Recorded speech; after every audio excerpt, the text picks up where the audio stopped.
একটিমাত্র মেয়ের আশায় একের পর এক সন্তান নিতে থাকে জিয়ং। মেয়ে তো হয় না, বরং তার পরিবার একটি ছোটখাটো ফুটবল টিমে পরিণত হয়ে যায়। তবে তার জীবনে ঝামেলা হয়ে আসে তারই এলাকার এক কুকুর, যে এলাকার সব মেয়ে কুকুরকে প্রেগনেন্ট করে বেড়াতো, আর তার যন্ত্রণায় অতিষ্ঠ ছিল পুরো গ্রামবাসী। এখন এই কুকুর জিয়ং এর জীবনে কি কি ঝামেলা পাকায়, এটাই দেখবো আজকের এই funny Korean series the pork cutlets. গল্পের শুরুতে আমরা একটি কুকুরকে দেখি, আর এই কুকুরটির নাম হলো বার্গ। সে যেখানে থাকে সেখানের আশেপাশের প্রতিবেশী মেয়ে কুকুরদের সাথে সম্পর্ক গড়ে তোলে এবং তাদেরকে প্রেগনেন্ট করে দেয়। বোঝাই যাচ্ছে এই কুকুরটির চরিত্রতে সমস্যা। তো বায়াং সব সময় মেয়ে কুকুরের সন্ধানে খুঁজতে থাকে। এছাড়া তার কোনোই কাজ নেই এবং তার এই নেচারের জন্য গ্রামের সবাই অনেক বেশি ফ্রাস্ট্রেট।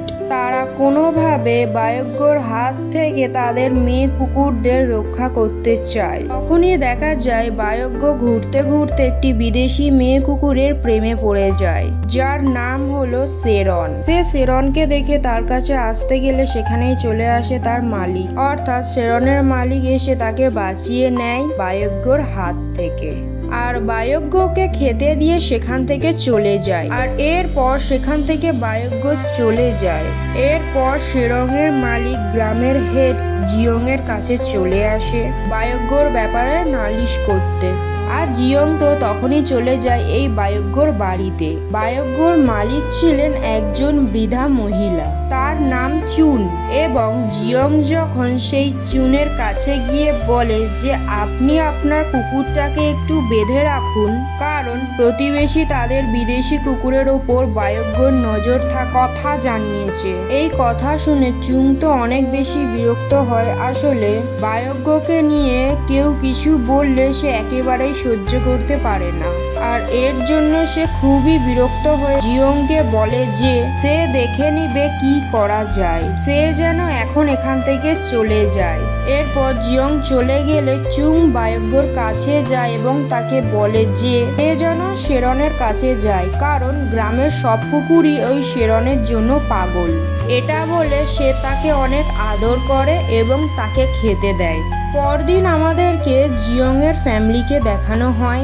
তার 3টে ছেলে ছিল এবং সকালে দেখা যায় এই 3টে ছেলে বাড়ির মধ্যে অনেক বেশি চেঁচামেচি করছিল। তার মধ্যে জিয়ং এর কাছে আবারও একটি কমপ্লেন আসে বায়গ্যকে নিয়ে। জিয়ং তখন বায়গ্যর ব্যাপারটা তার ওয়াইফ লিমকে জানায়। লিম তখন তাকে বলে যে সে যেন বায়গ্যকে বেঁধে রাখে, তাহলে সব সমস্যার সমাধান হয়ে যায়। জিয়ং তখন বলে যে ঠিক আছে, সে এখন এটাই করবে। এরপরেই তারা চলে যায় বাজারে এবং সেখানে একজন পরিচিত দোকানদার মহিলা জিয়ংকে বলে যে তার তো 3টে ছেলে হলো, এখন একটা মেয়ে নেওয়া দরকার, আর তার বয়সও তো কম হলো না। এটা শুনে লিম তখন লজ্জা পেয়ে যায়। এরপরে পাশের দোকানদার জিয়ং এর কাছে কমপ্লেন করে যে তার দোকানের চাইনিজ ইয়াম কেউ কিনছে না।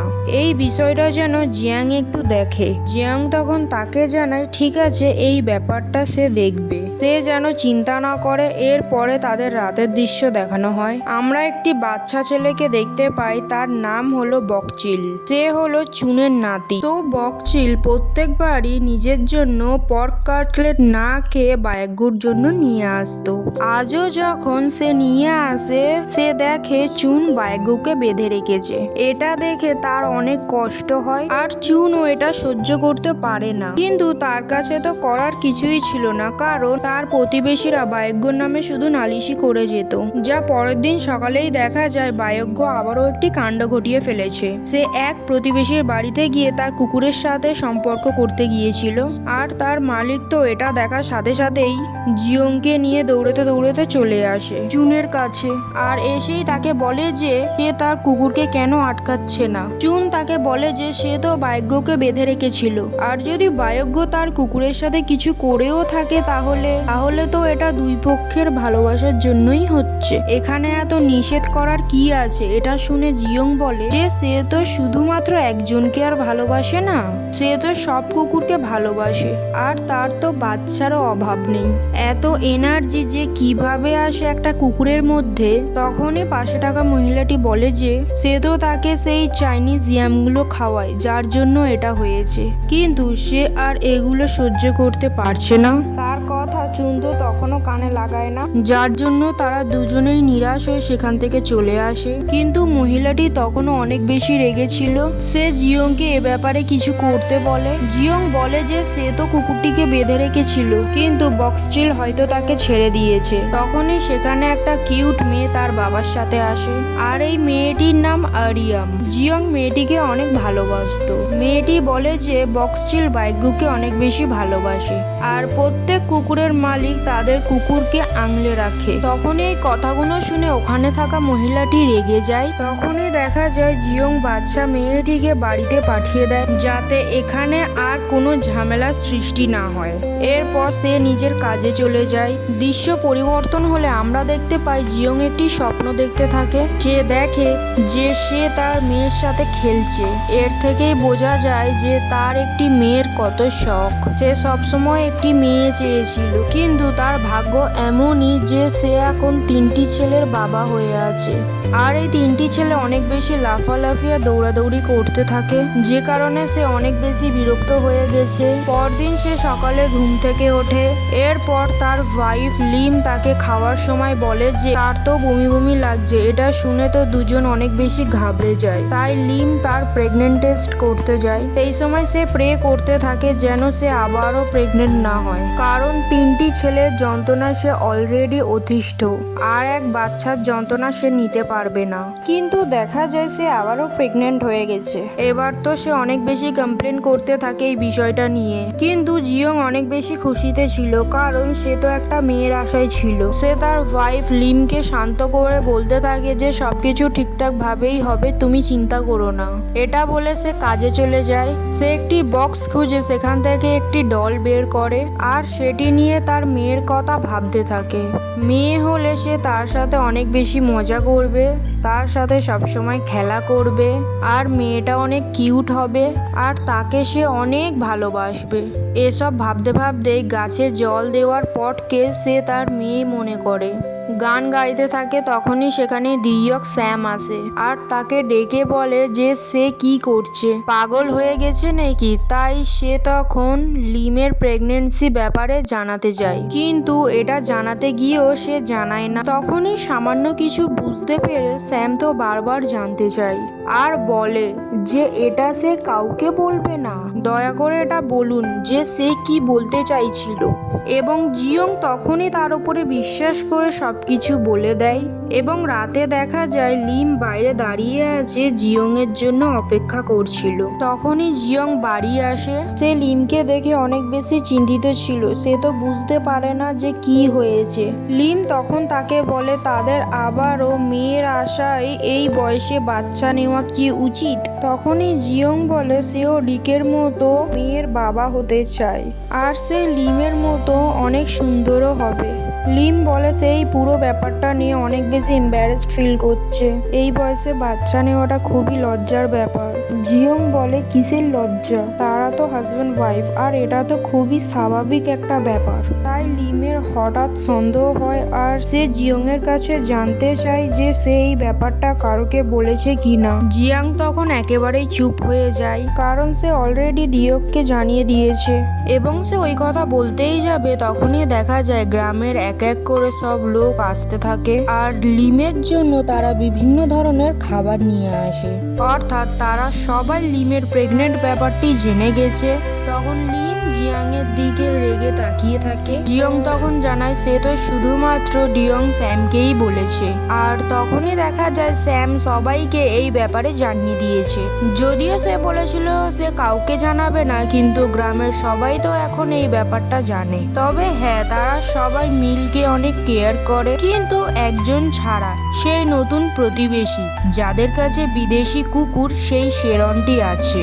তারা গ্রামের সবার থেকে ডিস্টেন্স মেনটেন করে চলে, কিন্তু তার হাজবেন্ড এগুলো করে না। সে যখন জানতে পারে জিয়ং এর ওয়াইফের বাচ্চা হবে এবং তারা সবাই গ্রামবাসী তাকে নিয়ে সেলিব্রেট করছে, তখন সে ভয়ে ভয়ে তার ওয়াইফের কাছে গিয়ে এটি বলতে থাকে। এবং সে বলে যে তাদেরও মিলকে দেখতে যাওয়া উচিত, কিছু মিষ্টি খাবারও নিয়ে যাওয়া উচিত। তার ওয়াইফ এগুলো শুনে অনেকই বেশি বিরক্ত হতে থাকে এবং তার হাজবেন্ডকে নিজের কাজে যেতে বলে। কিছুক্ষণ পরই দেখা যায় যে সেরনের কাছে আবার বায়জ্ঞ আসে, আর বায়জ্ঞকে খুঁজতে খুঁজতে সেই বৃদ্ধা মহিলা অর্থাৎ চুন এখানে চলে আসে। তখন সে দেখতে পায় সেরনের মালিক বায়জ্ঞকে অনেক কথা শোনায়, তাকে তার সেরনের আশেপাশেও আসতে সে মানা করছে।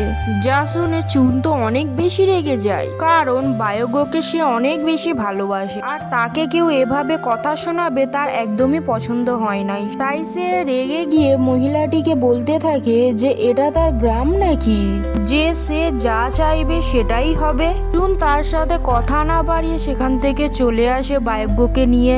এরপর দেখানো হয় জিয়ং এবং গ্রামের বাকি সবাই মিলে গ্রামের এক সময় বিখ্যাত ইয়াম বিক্রি হচ্ছে না এই ব্যাপারটা নিয়ে তারা সবাই অনেক বেশি চিন্তায় ছিল। তারা তো এক সময় এই ইয়ামি বিক্রি করে অনেক বেশি বেশি টাকা উপার্জন করত, কিন্তু এখন আর এগুলো কেউই কেনে না, বরং যা অর্ডার এসেছিল সেগুলো সব ফেরত পাঠানো হয়। এটা নিয়ে সবাই অনেক বেশি ফ্রাস্ট্রেট হয়ে যায়। তখন আরো বেশি ফ্রাস্ট্রেশন অ্যাড করানোর জন্য সেখানে চলে আসে সেরনের মালিক। সেখানে এসে চিৎকার শুরু করে দেয় এবং জিয়ংকে বলে যে সে যেন বায়জ্ঞকে আটকে রাখে, সে বায়জ্ঞর জ্বালায় অতিষ্ঠ হয়ে যাচ্ছে। জিয়ং তখন অনেক বেশি রেগে যায় তার উপর এবং তাকে বলে যে তার কথাই তো সে আর কাজ করবে না, তার সময় হলে সে এই বিষয় নিয়ে দেখবে। কিন্তু সেই মহিলাটি তার কোনোই কথা শোনে না এবং তার সাথে আবারও চিল্লাতে থাকে। তখন সেখানে থাকা জাং, যে সে ওই গ্রামে থাকে, সে অনেক বেশি রেগে যায়, কারণ সে ইয়ামের সমস্যা নিয়ে অনেক বেশি চিন্তায় ছিল। তাই জাং সেরনের মালিককে অনেক বেশি কথা শোনায়, আর সে তাকে বলে যে এই গ্রামটি তার একার নয়, আর বায়জ্ঞ তার সেরনকে টাচ করলে সে তো আর পচে যাবে না। এইসব কথাবার্তার সাথে সাথে সে অনেক গালাগালিও দিতে থাকে। এর মধ্যে দিয়ে তাদের দুজনের মধ্যে অনেক মারামারিও শুরু হয়ে যায়। সেই সময় সেখানে থাকা জিয়ং এবং বাকি সবাই তাদেরকে আটকানোর চেষ্টা করে, কিন্তু সেই সময় জিয়ং এর মাথায় ধাক্কা লাগে, আর সে যখন পড়ে যেতে থাকে তখনই তার মাথায় একটা বুদ্ধি আসে। তার মূলত বায়জ্ঞর কথা মনে পড়ে যায়। সে এটা জেনেছিল যে বায়জ্ঞ চুনের নাতি বকচিলের আনা সেই ইয়াম খায়, আর এই জন্যই তার পুরুষত্ব অনেক বেশি। আর এটা মনে পড়ার সাথে সাথে তার মাথায় একটা বুদ্ধিও চলে আসে। তাই সে সরাসরি চলে যায় চুনের কাছে আর তাকে গিয়ে একটি কন্ট্রাক্ট দেয়, যেখানে লেখা ছিল তারা বায়জ্ঞকে দিয়ে ইয়ামের কমার্শিয়াল করাবে এবং সবাইকে জানাবে যে তাদের ইয়াম কত ভালো। এতে তো পুরুষদের পুরুষত্ব বৃদ্ধি পায়, আর এই অ্যাড দেখলে গ্রামের ইয়ামের সেল অনেক বেশি বেড়ে যাবে, আর সেখান থেকে টাকা আসবে, আর সেটা দিয়েই তারা বায়জ্ঞর সার্জারি করাবে, যাতে করে সে এমন করে সবাইকে অতিষ্ঠ না করতে পারে। এভাবেই তারা এক ঢিলে দুই পাখি মারবে। চুনো এবার তার কথায় রাজি হয়ে যায়। এরপরেই দেখানো হয় লিম আল্ট্রাসাউন্ড করাতে যায় এবং সে অনেক বেশি ভয়ে থাকে যে এবার ওর না যেন আর ছেলে হয়। এদিকে জিয়ং তো তার থেকেও বেশি চিন্তা করছিল এবং তখনই ডক্টর লিমকে জানায় তার ছেলে হবে, এটা নয় বরং দুটো। এটা শুনে তো লিম অনেক বেশি চিৎকার করে ওঠে, আর জিয়ং যখন এটা জানতে পারে তার তো অনেক বেশি খারাপ লাগে এবং কিভাবে তারা 5টা ছেলেকে মানুষ করবে সেটা নিয়ে তারা ভাবতে থাকে। এরপরই সে খুব বেশি ফ্রাস্ট্রেট হয়ে চলে যায় ডিক স্যামের কাছে এবং সে বলতে থাকে এটা হয়তো তার কোনো অভিশাপের কারণেই হচ্ছে। ডিক স্যাম তখন তাকে কোনো সিম্পাথি দেওয়ার বদলে তাকে অনেক বেশি মজা করতে থাকে। জিয়ং তখন অনেক বেশি চিন্তায় পড়ে যায় আর সে শুরু করে দেয় ড্রিঙ্কিং করা। পরদিন সকালে দেখা যায় গ্রামের সব মহিলারা মাঠে সবজি তুলতে যায়। তখন সবাই তাকে বলতে থাকে যে 5টা ছেলে সে কিভাবে মানুষ করবে, আর তারা যদি একটু শান্ত হতো তাহলেও তো হতো, কিন্তু তারা তো শান্ত না, একজন আরেকজনের থেকে বেশি চঞ্চল। লিম তখন অনেক বেশি ভাবতে থাকে এবং তখনই সেখানে আসে ডিক স্যাম এবং সে বলতে থাকে তাদের বায়জ্ঞর সার্জারি না করিয়ে জিয়ং এর সার্জারি করানো উচিত, যাতে করে সে আর বাবা না হতে পারে। লিম তখন এটা নিয়ে অনেক বেশি ভাবে আর জিয়ং এর উপর অনেক বেশি রাগ হতে থাকে। এজন্য সে জিয়ং এর কাছে গিয়ে এই ব্যাপারটা বলতে থাকে যে তার জন্য সে প্রেগনেন্ট হচ্ছে বারবার, এসব তার আর ভালো লাগছে না, তাই সে যেন তার সার্জারি করিয়ে নেয়, না হলে সে এখান থেকে চলে যাবে আর কখনোই আসবে না। কিন্তু জিয়ং তার কথা শুনে রাজি না হলে লিম তখন সেখান থেকে চলে যায়। জিয়াং এর বাড়ি আসে এবং সে সবার সামনে কাঁদতে থাকে এবং সে বলতে থাকে যে তার জীবন শেষ হয়ে যাচ্ছে, সে আর বাঁচতে পারছে না, জিয়ংকে সার্জারি করাতেই হবে। কিন্তু সে তো মানছে না। এগুলো নিয়ে কথা বলতে বলতেই সেখানে চলে আসে স্যারনের মালিক অর্থাৎ নোনা। সে এসে জিয়াং এবং সবার কাছে ক্ষমা চায় আর বলে যে সে আসলে কখনো মা হতে পারবে না আর এর জন্য সে সবসময় কষ্টতে থাকতো। আর সে যখন জানতে পারে লিম মা হতে চলেছে তখন সে বায়জ্ঞর ব্যাপার নিয়ে তাদেরকে অনেক উলফাল বলতে থাকে। তখন এই সব শুনে সেখানে থাকা সবাই তার উপর মায়া হয়, তাই সবাই তখন তাকে ক্ষমা করে দেয়। তখনই তারা জিয়ংকে নিয়ে কথা বলতে থাকে। সে সময় নুনা জানায় তার হাজবেন্ড এই সকল বিষয়ে ডাক্তার, তাই সে যেন জিয়ংকে তার হাজবেন্ডের সাথে কথা বলতে বলে। এরপর দেখা যায় জিয়ং একা তার বাচ্চাদের সামলাতে পারছে না। তখনই তার কাছে জাং এর কল আসে। জাং এর পাশে বসে লিম তখন বলে যে সে যেন এই সার্জারিটির বিষয় নুনার হাজবেন্ডের সাথে কথা বলে নেয়, না হলে সে আর কখনো বাড়িতে ফিরবে না। জিয়ং তখন না চাইতেও নুনার হাজবেন্ডের সাথে দেখা করে, কিন্তু সে যে কি বলবে সে কিছুই বুঝতে পারছিল না। আবার ওখান থেকে চলে আসে। পরদিন দেখা যায় গ্রামের মহিলা মণ্ডল এবং ডিক স্যাম মোড়েই বসে থাকে, কারণ তারা নুনার কাছ থেকে শুনতে চাইছিল যে জিয়ং তার হাজবেন্ডের সাথে কি কথা বলেছে। নুনা তখন জানায় জিয়ং কোনো কথা না বলেই সেখান থেকে চলে গেছে।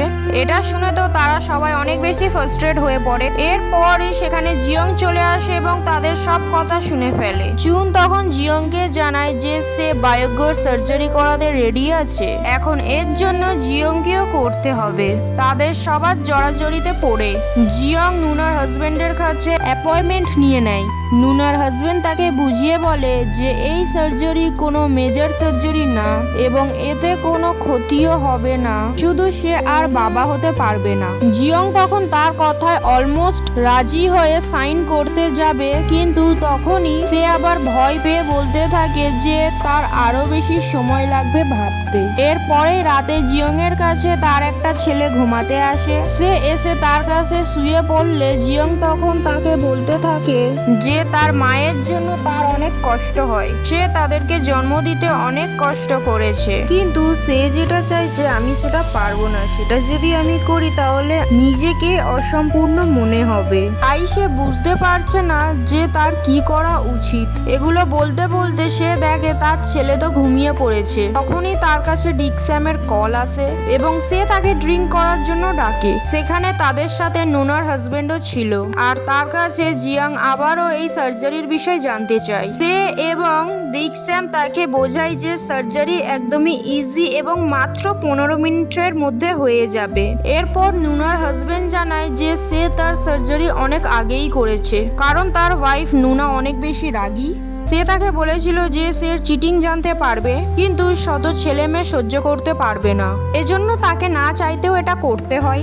এই বলেই সে কাঁদতে থাকে, কারণ সে যদি কোনোভাবে চিটিং করতো আর সেখানে তার কোনো বাচ্চা হয়ে যেত তখন তো তুলকালাম বেঁধে যেত। তাই সে এই সব কিছু এড়াতেই এই অপারেশনটি করতে সে বাধ্য হয়। আর এর থেকেই বোঝা যায় যে নুনা তার নিজের কারণে বাচ্চা না হওয়ার কথাটা মিথ্যা বলেছিল। এরপর সে সাহস করে সার্জারি করে, কারণ তার বাচ্চার দরকার ছিল না। তাদের কথা শুনে জিয়ংও এবার ভরসা পায় আর সার্জারি করাতে রাজি হয়ে যায়। এরপর সে সেই রাতে লিমের সাথে দেখা করে এবং তাকে সে সার্জারির এগ্রিমেন্ট পেপারটি দেখায়, যেখানে সে সাইন করেছে। এটি দেখে লিম অনেক বেশি খুশি হয়ে যায় এবং সে তার বাড়িতে আবারও চলে আসে। পরদিন চুনকে দেখানো হয় সে বকচিলকে পার্ক কাটলেট খাওয়ানোর কথা বলে, তাকে চেক আপের জন্য নিয়ে যায়। সেখানে বিশেষ করে ছেলেদের চেক আপ করানো হয়। ভক্ত জানতোও না যে তার ছোটখাটো একটা সার্জারি হবে। এদিকে জিয়াং এরও একটি সার্জারি হওয়ার কথা। এর জন্য গ্রামের সবাই তাকে স্বাগতম জানায়, যেন সে কোনো মহৎ কাজ করতে যাচ্ছে। আর তাদের এমন আচরণ দেখে জিয়ং অনেক বেশি ইমব্যালেন্স ফিল করছিল আর অনেক লজ্জাও পাচ্ছিল। এরপর সে হসপিটালে চলে যায় এবং সেখানে গিয়ে সে প্রচুর ভয় পেতে থাকে এবং পালিয়ে যাওয়ার কথাও ভাবে, কিন্তু তাকে তো এটা করতেই হবে। সার্জারি রুমের ভেতরে গিয়েও তার অনেক চিন্তা মাথায় আসে যে সে এটা নিজের সাথে ঠিক করছে, কিন্তু কোনোভাবে সে নিজেকে বোঝায় এবং সার্জারিটা করিয়ে নেয়। এরপরই তারা পার্ক কাটলেট খাওয়ার জন্য একটি রেস্টুরেন্টে যায় আর এই রেস্টুরেন্টে আসে বকচিল তার দিদার সাথে। সে তো অনেক বেশি কাঁদতে থাকে কারণ তাকে ধোকা দিয়ে এখানে আনা হয়েছে আর জিয়ংও অনেক কষ্ট পাচ্ছিল, যার জন্য তারা দুজনেই পর্ক কাটলেট খেতে চাইছিল না। এরপরই বাড়ি আসার সময় তাদের দুজনের গাড়িতে ওঠা নামাতে অনেক কষ্ট হয়, তাই তারা দুজনেই গাড়ি থেকে নেমে যায় আর নিজেদের কষ্ট নিয়ে বাড়িতে হেঁটে আসতে থাকে। এরপরই দেখানো হয় সবাই মিলে জিয়াং এবং বকচিলের সার্জারি সেলিব্রেট করছে। সেখানে সবাই তাদের জন্য অনেক রান্না বান্না করে আনে। এরপর গ্রামের সবাই একসাথে মিলে অনেক মজা করে, সময় কাটায়। এর থেকেই বোঝা যায় এই গ্রামে কারোর প্রাইভেসি নেই, সবাই সবার ব্যাপারে সব জানে এবং মিলেমিশে থাকে। এরপর জিয়ং খাওয়া দাওয়া করে। পরে এই সব বড়রা মিলে ড্রিঙ্ক করলে জিয়ংকে নুনার হাজবেন্ড ড্রিঙ্ক করতে আজকের জন্য মানা করে কারণ তার সার্জারি হয়েছে। পরে জিয়ং বকচিলকে নিয়ে বাইরে আসে আর সে বলে যে বকচিলকে নিজের বাড়ি দিয়ে এসে সে তার বাড়ি চলে যাবে। তারা যেন সবাই এখানে এনজয় করে। জিয়ং বকচিলকে বাড়িতে নিয়ে আসে এবং তাকে সাবধানে থাকতে বলে। এরপর বলে যে বায়োগ্যর অপারেশন কবে হবে। বকচিল জানায় যে অপারেশন কালকে হবে এবং কালকে কমার্শিয়ালের লোকেরাও আসবে। এরপর বকচিল বাড়ি চলে গেলে জিয়ং বায়োগ্যর সাথে কথা বলতে থাকে এবং তার কষ্ট বায়োগ্যর কাছে শেয়ার করে কারণ বায়োগ্যর সাথেও একই কাজ হবে যে কাজ তার সাথে আজকে হয়েছে। পরেই সে খেয়াল করে সেখানে মদ রাখা, সেটি তার অনেক পছন্দের ছিল। আর তখন ডাক্তারের কথা মনে পড়ে যে তাকে এটা মানা করা হয়েছে, কিন্তু সে একটু টেস্ট করবে ভেবে পুরোটাই খেয়ে ফেলে। এরপর সে মাতাল হয়ে বায়োগ্যকে বলতে থাকে যে সে কেন সবার প্রেসারে এসে সার্জারি করাবে, তার নিজেরও তো ইচ্ছে আছে আর এসব করা উচিত নয়। এরপরই দেখানো হয় কমার্শিয়ালের লোকেরা পরদিন চলে আসে। তারা বায়োগ্যকে দেখতে চায়, কিন্তু দেখা যায় বায়োগ্য ঘর থেকে বেরিয়ে আসে। এটা দেখে তো সবাই অনেক বেশি অবাক হয়ে যায় আর বায়োগ্য কোথায় গেছে তা তারা বুঝতে পারে না। এরপর থেকে গ্রামের সবাই মিলে বায়োগ্যকে খুঁজতে শুরু করে দেয়, কিন্তু কোনোভাবে কোথাও তাকে খুঁজে পায় না। তারা আশেপাশের গ্রামেও অনেক খোঁজাখুঁজি করে, কিন্তু বায়োগ্যকে তারা কোথাও পায় না। এর জন্য সবাই মিলে মিটিং এ বসে। জিয়ং বলে যে হয়তো সে বায়োগ্যকে ছেড়ে দিয়েছে বা সে হয়তো কিছু করেনি। এটা নিয়ে ভেবে আর কোনো লাভ নেই কারণ সে তো অনেক বেশি ড্রাঙ্ক ছিল। তাদেরকে যে কোনো ভাবেই বায়োগ্যকে খুঁজতে হবে কারণ বায়োগ্য ছিল চুনের ছেলের মতন। কারণ চুনের ছেলে যখন মারা যায় তার মারা যাওয়ার আগে সে বায়োগ্যকে এখানে রেখে দিয়েছিল, তাই তাকে বায়োগ্যকে খুঁজতেই হবে। এরপর জিয়ং ভাবে হয়তো বায়োগ্যর কোনো শত্রু তাকে নিখোঁজ করেছে, কিন্তু বায়োগ্যর শত্রু তো গ্রামে সবাই ছিল। এর জন্য তারা কাকে রেখে কাকে সন্দেহ করবে, তাই তারা এগুলো বাদ দিয়ে প্রথমে নেম প্লেট সব জায়গায় ছড়িয়ে দেয়, বায়োগ্যকে খোঁজার কথা ভাবে, কিন্তু কেউ বায়োগ্যর কোনো খবর দিতে পারে না। এরপরই দেখা যায় যে সবাই বায়োগ্যকে খুঁজতে খুঁজতে তাদের এনার্জি শেষ করে ফেলেছে। এরপর সবাই সবার কাজে লেগে পড়ে। এর মধ্যে লিমের টুইন্স জন্ম নেয়। তখন তাদের গ্রামে একটি মিটিং থাকে, জিয়ং সেখানে আসে আর সবাইকে সিঙ্গিং কম্পিটিশনের কথা বলে। সেই সময় দিও স্যাম তার সাথে এসব সিরিয়াস বিষয় নিয়ে মজা করতে থাকে। এর মধ্যে জিয়ং এর সাথে তার কথা কাটাকাটি হয়ে যায়। এটা করার পরে জিয়ং যখন আবারও তাকে হেড বানানোর জন্য সাইন করতে বলে, তখন দিয়ং স্যাং বলে যে তারা ইলেকশন চায়, অর্থাৎ সেও প্রার্থী হয়ে দাঁড়াবে। এই কথাটা শোনার মধ্যে জিয়ং অনেক বেশি রেগে যায়, কিন্তু যেহেতু এটা তার হাতে নেই সে কারণে তাকে এটা মেনে নিতে হয় এবং দিও স্যাম কম্পিটিশনে দাঁড়ায়। আর এর পরেই আসে স্পিচ দেওয়ার দিন। প্রথমে দিও স্যাম স্পিচ দেয় এবং অনেক আশ্বাস দেয় মানুষকে, কিন্তু সবাই তো জানতো গ্রামে এগুলো করা কোনোভাবেই সম্ভব নয়। এর জন্য তারা স্পিচে একটুও খুশি হয় না। এরপরেই জিয়ং এর বাড়ি আসে এবং সে অনেক ভয়ে ভয়ে নিজের পয়েন্ট বার করে, নিজের পয়েন্ট রেডি করে আর স্টেজে ওঠে। যখনই সে স্পিচ দিতে যাবে তখনই দেখা যায় তার কাছে সেই কমার্শিয়াল কোম্পানি থেকে কল আসে এবং তাকে বলা হয় যে তারা বায়োগ্য কমার্শিয়াল করতে করতে চায়। তারা কি বায়গ্যকে খুঁজে পেয়েছে? এটা জেনে জিয়ং এর মাথায় আবারও একটি বুদ্ধি আসে। সে সবাইকে বলে যে তাদের ইয়ামের বিক্রির সমস্যা দূর করতে পারবে একমাত্র বায়গ্যর কমার্শিয়াল, তাই তাদেরকে এখন যে কোনো মূল্যেই বায়গ্যকে খুঁজে বের করতে হবে। এটা শুনে তো দিয়ক চিৎকার করে ওঠে আর বলতে থাকে যে তাহলে যে আগে বায়গ্যকে খুঁজবে সেই হবে এই গ্রামের হেড। এটা শুনে জিয়ং তখন রাজি হয়ে যায় এবং দুই পক্ষ ওই বায়গ্যকে খোঁজার জন্য শুরু হয়ে যায়। তারা চারিদিকে বায়গ্যকে খুঁজতে থাকে। এখন এটাই দেখার পালা যে কে হবে গ্রামের হেড।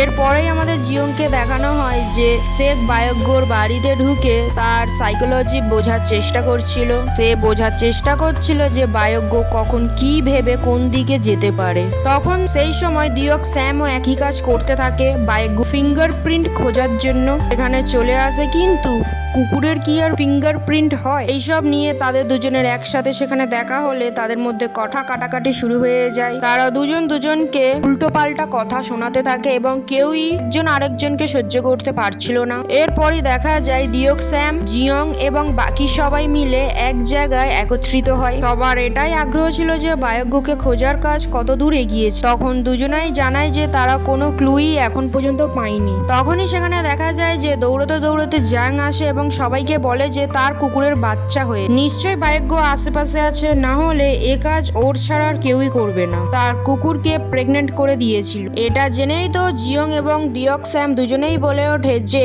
বায়গ্যকে কোনো কিছু লোভ দিয়ে এখানে আনতে হবে। আর সেই জিনিসটা হলো পার্ক কাটলেট, যা বায়গ্য খুবই খেতে পছন্দ করে। এটা শুনে দুজনেই দৌড় দিয়ে পার্ক কাটলেট খোঁজার জন্য বেরিয়ে পড়ে। তারা আশেপাশে সবই দোকানে খুঁজে বেড়ায় কিন্তু তারা পার্ক কাটলেট খুঁজে পায় না। এরপর তারা শহরে চলে যায় পার্ক কাটলেট খুঁজে এবং তারা দুজনেই একটি শপে একই সময়ে পার্ক কাটলেট খুঁজে পায় এবং এরপর তারা বাড়ি এসে তাড়াতাড়ি করে পার্ক কাটলেট খুব সুন্দরভাবে রান্না করতে থাকে এবং তারা চেষ্টা করতে থাকে যে এটি কত টেস্টি করা যায়। কিন্তু তারা এতটাই বেশি পার্ক কাটলেট বানিয়ে ফেলে যে গ্রামের সবাই ওই গন্ধেতে বিরক্ত হয়ে যায়। তারা তাদের এত কম্পিটিশন থেকে কোনোভাবে থামানোর কথা ভাবে, কারণ এগুলো আর নেওয়া যাচ্ছে না। আর এটি সবার আগে চিন্তা আসে নুনার মাথায়। আর যেহেতু তার হাজবেন্ডের সাথে জিয়ং এবং ডিক স্যামের ভালো সম্পর্ক, এজন্য সে তাদের দুজনের সাথে এ ব্যাপারে কথা বলতে বলে যদি কোনোভাবে থামানো যায়। সে বলে যে গ্রামের বিষয় তার এরকম ভাবে সংক্ষেপ করা উচিত নয়, কিন্তু নুনার কথা তো আর সে কখনোই ফেলতে পারে না। এজন্য সে তখনই দুজনকে ডেকে পাঠায়। এরা দুজনেই তো দুজনকে প্রথমে দেখে কথা বলতে চায় না, কিন্তু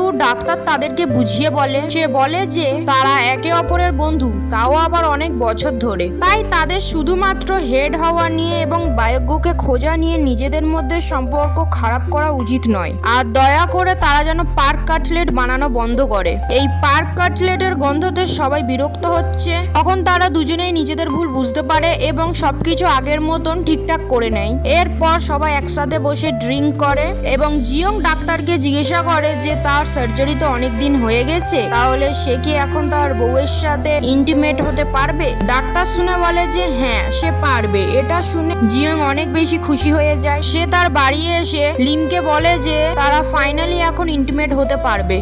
এরপরই তারা দুজনেই খুব ভালো সময় স্পেন্ড করে এবং পরদিন বাঘচিলকে দেখানো হয়। সে তার দিদা চুনের সাথে মিলে খাবার খাচ্ছিল, কিন্তু তার বায়গ্যর কথা মনে পড়ে এবং সে খাবার খায় না। আর খাবারটি হাতে নিয়ে সে বলতে থাকে যে আমি আর খাবার খাবো না। খাবারটি ফেলে দিয়ে এটা বলে সে সেখান থেকে চলে যায়। কিন্তু দেখা যায় সে ওই খাবারটি না ফেলে সেটি নিয়ে স্টোর রুমে সোজা চলে যায়। আর সেখানেই আমরা বায়গ্যকে দেখতে পাই। আর তখনই আমাদের দেখানো হয় কমার্শিয়ালের দিন। সেই দিন বক্সিয়ালের পেটে ব্যথা করলে সে বাথরুমে যায় আর তখনই তার জন্য টিস্যু পেপার নিয়ে আসে বায়গ্য।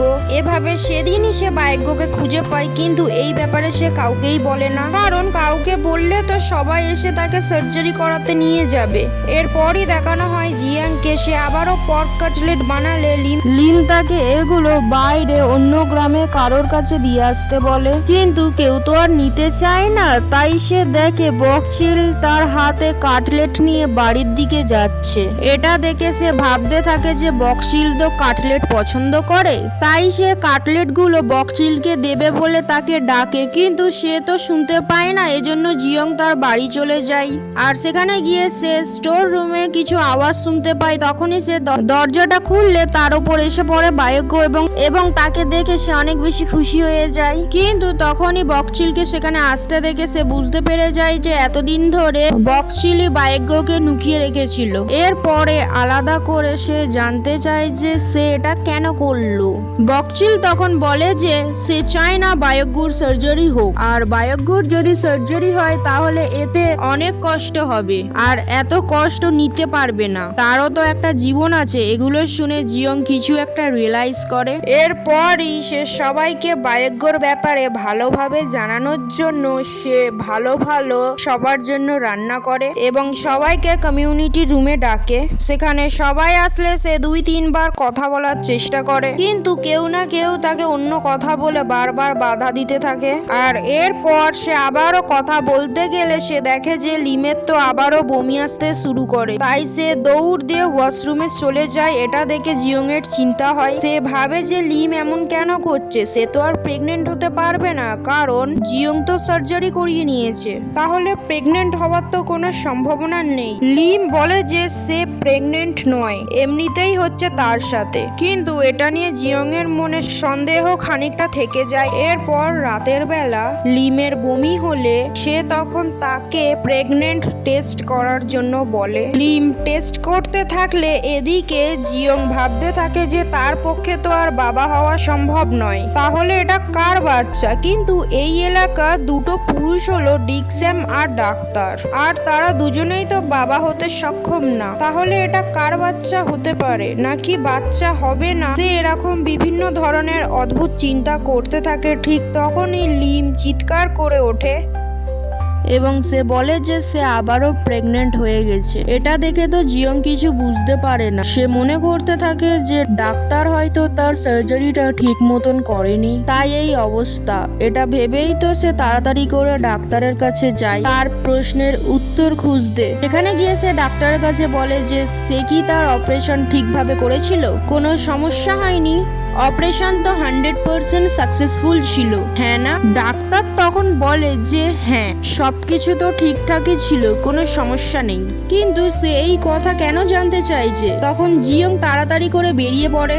এটা শুনে জিয়ং সেখান থেকে বেরিয়ে যায়। এরপর সে তার ওয়াইফ লিমের উপর সন্দেহ করতে থাকে, তাই সে সেখান থেকে পালিয়ে যায়। তার তো আর কিছু ভালো লাগছিল না। সকালে দেখা যায় ডিওক্স্যাম এটা কিভাবে জেনে গিয়েছে, যে কারণে সে দৌড়ে যায় এবং সবাইকে জানায় যে লিম তো আবারও প্রেগনেন্ট। আর এই কথা শুনে জিয়ং কোথাও পালিয়ে গেছে, কারণ সে তো বাবা হতে পারবে না। তাহলে এটা কিভাবে সম্ভব? এগুলো শুনে তো গ্রামের সবাই অনেক বেশি অবাক হয়ে যায়। আর এরপরই পুরো গ্রামে এই ব্যাপারটা ছড়িয়ে পড়ে। এরপর তারা সবাই মিলে জিয়ংকে খুঁজতে থাকে। এই ব্যাপারটা নুনাও লোকের মুখে জেনে যায়, তাই সে তার হাজবেন্ডকে কল করে এবং বলে যে জিয়ং এর কেমন অপারেশন করিয়েছে, তার ওয়াইফ তো প্রেগনেন্ট। ডাক্তার বলে যে সে যেন জিয়ংকে তার কাছে চেক আপের জন্য আসতে বলে, না হলে তো সে এর কারণ বলতে পারবে না। সে তো অপারেশন ঠিকভাবেই করেছিল, কিভাবে এসব হলো সে তো কিছুই বুঝতে পারছিল না। তখনই আমাদের জিয়ংকে দেখানো হয় সে এদিক ওদিক ঘুরে বেড়াতে থাকে। সে তো পাগলার মতন হয়ে গিয়েছিল, সবকিছু তার কাছে অনেক বেশি কষ্ট হচ্ছিল। এরপরই সে অনেক ড্রিঙ্ক করতে থাকে এবং তাকে দেখে সবাই বলতে থাকে যে তার বউ তাকে চিট করেছে নাকি, যে সে এমন করেছে। কেউ এগুলো বললে তো জিয়ং অনেক বেশি রেগে যায়। জিয়ং তাদেরকে অনেক বেশি কথা শোনায়। আর ওইদিকে লিম জিয়ংকে খুঁজতে খুঁজতে সেখানে চলে আসে। এরপর তার সামনে বসে বলে যে তারা তো কত বছর ধরে সংসার করছে, এখনো সে তাকে বিশ্বাস করতে পারলো না। সে কেন তাকে চিট করবে, সে তো জিয়ংকেই ভালোবাসে। জিয়ং তখন তাকে বলে যে তার ভুল হয়ে গেছে, তার এরকম করা উচিত হয়নি। কিন্তু সে তো এমন হওয়ার কারণটা আর বুঝতে পারছে না। অপারেশন করার পরও সে প্রেগনেন্ট কিভাবে হয়ে গেল। লিম তখন বলে যে ডাক্তার তাকে এই বিষয়ে কথা বলার জন্য তার সাথে দেখা করতে চায়, তাই সে যেন ডাক্তারের কাছে যায়।